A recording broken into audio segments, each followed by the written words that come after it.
ମୁଁ ଅଜୟ ମିଶ୍ର କାମାକ୍ଷାନଗର କଲେଜର retired principal ଆଉ ଏଇ ଗ୍ରାମର ବାସିନ୍ଦା। ଆମ ଗାଁ ନାଁ ହେଉଛି ମର୍ଦରାଜପୁର। ଏଇଟା ଆମର ହିନ୍ଦୋଳ ସବ୍ ଡିଭିଜନ ଭିତରେ ଯାଉଛି। ଆମର ଗ୍ରାମର କରି ଯୁବ ସମାଜ ଏବଂ ଆବଳ ହେଲା ଯେ ବହୁତ ଦିନରୁ ଯେ କାମନା ମନ୍ଦିରକୁ କେମିତି ପୁନରୁଦ୍ଧାର କରିବା, ତାର ଉନ୍ନତି ପାଇଁ ଏ ବର୍ଷ ଯୁବ ସମାଜ ଆମର ଅଣ୍ଟା ଭିଡ଼ିଛନ୍ତି ଏବଂ ସେମାନେ 8, 9, 10 ଫେବୃଆରୀ ମାସରେ 8, 9, 10 এই ତିନି ଦିନ ଧରି ସେମାନେ ରତ୍ନମୂର୍ତ୍ତି ସ୍ଥାପନ କରିବା ଏବଂ ମୂର୍ତ୍ତି ପାର୍ଶ୍ୱ ଦେବତା ସ୍ଥାପନ କରିବା ଏସବୁ କାମରେ ନିଯୋଗ ଅଛନ୍ତି। ଏବଂ ଏଠି 3 ଦିନ ଧରି ପ୍ରାୟ ହଜାର ହଜାର ସଂଖ୍ୟାରେ ପାଖ ପଡ଼ିଶା ଯେତେ ସବୁ ଗ୍ରାମ ସବୁ ଅଛି ସେମାନେ ସବୁ ଆସି ସହଯୋଗ କରୁଛନ୍ତି। ବିଶେଷ କରି ସମସ୍ତଙ୍କର ସହଯୋଗ ଏଠି ରହିଛି। ବିନା ସହଯୋଗରେ ଆଜିକାଲି କୌଣସି ପାଦେ ଆଗେଇବା ମଧ୍ୟ କଷ୍ଟକର। ତେଣୁ ସମସ୍ତଙ୍କୁ ମୁଁ ନିଶ୍ଚିତ ଭାବରେ ଧନ୍ୟବାଦ ଦେବି।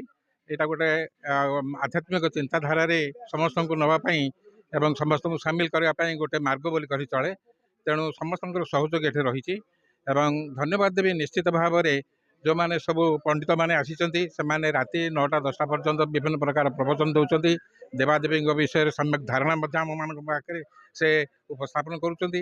ଏଇଟା ଜାଣିକରି ମଧ୍ୟ ବହୁତ ଅଜଣା ଜିନିଷ ମଧ୍ୟ ଆମେ ସବୁ ଜାଣିପାରୁଛୁ ଏବଂ ବହୁ ସଂଖ୍ୟାରେ ମଧ୍ୟ ଏଠାରେ ଲୋକ ଯେଉଁ ଉପସ୍ଥିତ ଥିବା ଦ୍ୱାରା ଏଠାରେ ବିଭିନ୍ନ ପ୍ରକାର ମନୋରଞ୍ଜନ କାର୍ଯ୍ୟକ୍ରମ ସକାଳ 5, 7, 6 ପର୍ଯ୍ୟନ୍ତ ମଧ୍ୟ ଚାଲୁଛି। ତେଣୁ ଏଠି ଏଇ ଯେଉଁ ବର୍ତ୍ତମାନ ଆମର ଏ ଯେଉଁ ଛୋଟିଆ ଗାଁଟି ଏଇଟା ହେଉଛି ଗୋଟେ ଶାସନ ଗ୍ରାମ। ଏ ଶାସନ ଗ୍ରାମରେ ଯୁବ ସମାଜଙ୍କର ବହୁତ ଭୂମିକା ରହିଛି। ସେମାନଙ୍କର ବିନା ପାରିଶ୍ରମରେ ବିନା ସହଯୋଗରେ କୌଣସି କାମ ହେଇପାରିବନି। ତେଣୁ ସବୁ କ୍ଷେତ୍ରରେ ମୁଁ ଭଗବାନଙ୍କ ପାଖରେ ପ୍ରାର୍ଥନା କରୁଛି, ଜଗନ୍ନାଥଙ୍କ ପାଖରେ ପ୍ରାର୍ଥନା କରୁଛି ଯେ ଆମର ଉନ୍ନତ ହେଉ ଏବଂ ସବୁ ପ୍ରକାର ସାହାଯ୍ୟ ସହାନୁଭୂତି ଯଦି ଆମେ ପାଇପାରୁଛୁ ତାହେଲେ ଆମେ ଆଉ ଟିକେ ଆଗକୁ ମଧ୍ୟ ଯିବୁ। ମଧୁମିତା ମିଶ୍ର ପ୍ରଥମେ ମା କାମନାକୁ ମୁଣ୍ଡିଆ ମାରିକିରି ମୋର ମନର କଥା ଗୁଡ଼ିକ ମୁଁ କହୁଛି। ମୁଁ ଏ ଗାଁର ଗୋଟିଏ ବୋହୂ। ତେଣୁ ଆମ ଗାଁର 3 ଦିନ ବ୍ୟାପୀ ଯେଉଁ ଯଜ୍ଞ ଆରମ୍ଭ ହୋଇଛି ସେଥିରେ ମୁଁ ମଧ୍ୟ ଜଣେ ମାଙ୍କୁ ପ୍ରଣାମ ଜଣାଇକିରି ମୁଁ ମୋର ମନର କଥାକୁ ଭାବ ବ୍ୟକ୍ତ କରୁଛି। 3 ଦିନ ବ୍ୟାପୀ ପ୍ରଥମ ଦିବସରେ କଳସ ଯାତ୍ରା, ଦ୍ୱିତୀୟ ଦିବସରେ ମାଙ୍କର ପୂଜା ଅର୍ଚ୍ଚନା, ତୃତୀୟ ଦିବସରେ ଆଜି ମାଙ୍କର ପୂର୍ଣ୍ଣାହୁତି ଦିବସ ପାଳନ କରାଯାଉଛି। ଏଥିରେ ବହୁତ ଶ୍ରଦ୍ଧାଳୁ ଭକ୍ତ ସମସ୍ତେ ଆସି ଯୋଗ ଦେଇଛନ୍ତି। ତେଣୁ ମୁଁ ମଧ୍ୟ ଦୂରରୁ ଧାଇଁ ଆସିଲି ମୋରି ଗାଁକୁ ମୁଁ ବୋହୂ ହିସାବରେ ମାଙ୍କ ପାଖରେ ମୋର ଦୁଃଖ ସବୁ ଜଣେଇବାକୁ। ତେଣୁ ସମସ୍ତେ ଏଠି ବହୁତ ଭଲ ଲାଗୁଛି। ଏଠିକାର ଯଜ୍ଞ ବହୁତ ଭାବଗର୍ଭକ। ଆଉ ଯେଉଁ ଯଜ୍ଞରେ ଯେଉଁ ପ୍ରକାର ସବୁ ଆହୁତି ହେଉଛି ତାହା ମଧ୍ୟ ବହୁତ ହୃଦୟସ୍ପର୍ଶୀ। ତାର ଯଜ୍ଞ ସବୁ ମନକୁ ଛୁଇଁଲା ଭଳିଆ ହେଇପାରୁଛି। ତେଣୁ ଆଗକୁ ଆହୁରି ଏହାର ଅଧିକ ଉନ୍ନତି ହେଉ, ଅଧିକ ମାତ୍ରାରେ ଲୋକ ଭକ୍ତ ଶ୍ରଦ୍ଧାଳୁ ଆସିକିରି ଯୋଗ ଦିଅନ୍ତୁ, ଏହା ହିଁ ମୋର କାମନା। ମାଙ୍କ ପାଖରେ ମୋର ବକ୍ତବ୍ୟ ଏତିକି। ମୋର ଦୁଃଖ ମାଙ୍କ ପାଖରେ ମୁଁ ଜଣାଇଛି, ଅନ୍ୟମାନେ ବି ଜଣାଉଛନ୍ତି, ସବୁ ଏକାଠି ହେଇଛୁ। ତେଣୁ ବହୁତ ଭଲ ଲାଗୁଛି। ଜୟ ପ୍ରଭୁ ବାଲୁଙ୍କେଶ୍ୱର ଏବଂ ମା ଦକ୍ଷିଣ କାଳୀଙ୍କ ଚରଣ କମଳରେ କୋଟି ପ୍ରଣତି ଜଣେ ମୁଁ କିଛି କହିବାକୁ ଚାହୁଁଛି ଯେ ଏଇ ଜାଗାରେ ଯେଉଁଠି ମନ୍ଦିର ଆଜି ତିଆରି ହେଇଛି, ୟାର 1938 ମସିହାରେ ଆମ ଗାଁରେ ଦଣ୍ଡଯାତ୍ରା ଆରମ୍ଭ ହେଲା।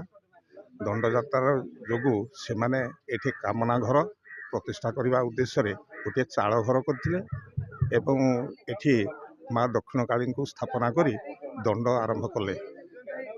ସେଇ ଦଣ୍ଡ ତାର କୌଣସି ଉନ୍ନତି ଏପର୍ଯ୍ୟନ୍ତ ହେଇପାରିନଥିଲା। ଲୋକମାନେ, ଆମ ଗାଁଟା ହେଉଛି ଗୋଟେ ଛୋଟିଆ ଗାଁଟେ, ବ୍ରାହ୍ମଣ ଶାସନ। ଏଥିରେ ଲୋକମାନେ ଏବେ ସବୁ ଏକଜୁଟ ହେଇ, ଯୁବ ଶକ୍ତି ସବୁ ଏକଜୁଟ ହେଇ ଗୋଟେ ମନ୍ଦିର ନିର୍ମାଣ କଲେ। ମନ୍ଦିର ନିର୍ମାଣ କରି ଆଜି ସବୁ ପ୍ରକାର 3 ଦିନ କାଳ 8 ତାରିଖରୁ ଆରମ୍ଭ ହେଇ ଆଜି ପୂର୍ଣ୍ଣାହୁତି ଦିବସ। ଏ ପୂର୍ଣ୍ଣାହୁତି ଦିବସରେ ଆମର ପୁରୋହିତମାନେ ଆସି ସବୁ ପ୍ରକାର ଇଏ କରି ଭକ୍ତି ଭାବନାରେ ବୁଡ଼ି ରହିକରି ସବୁ ଲୋକମାନେ ଆସିକିରି ଏଠି ପ୍ରଚୁର ପରିମାଣରେ ଆସିକିରି ତାଙ୍କର ଭକ୍ତି ନିବେଦନ କରୁଛନ୍ତି ଏବଂ ଏ ମନ୍ଦିରର ପ୍ରତିଷ୍ଠା କାର୍ଯ୍ୟ ଚାଲିଛି। ଏମିତି ଆଗରୁ କେବେ ହେଇନଥିଲା ଆମ ଗାଁରେ। ଏଇଟା ହେଉଛି ପ୍ରଥମ ଯେଉଁଟାକି ଗୋଟେ ବିରାଟ ଆକାରରେ ଗୋଟେ ମେଳା ଭଳି ଗୋଟେ ଆୟୋଜନ ହେଇକିରି ହେଇଛି। ତେଣୁ ଆମେ ନିଜକୁ ଭାଗ୍ୟବାନ ମନେ କରୁଛୁ ଏବଂ ମା ଦକ୍ଷିଣକାଳୀଙ୍କ ନିକଟରେ ଆମେ କୃତଜ୍ଞତା ଅର୍ପଣ କରୁଛୁ ଯେ ସେ ଆମମାନଙ୍କୁ ଏତିକି ଶକ୍ତି ଦେଲେ, ଯଦ୍ୱାରା କି ଆମେ ଏତିକି କରିପାରିଲୁ।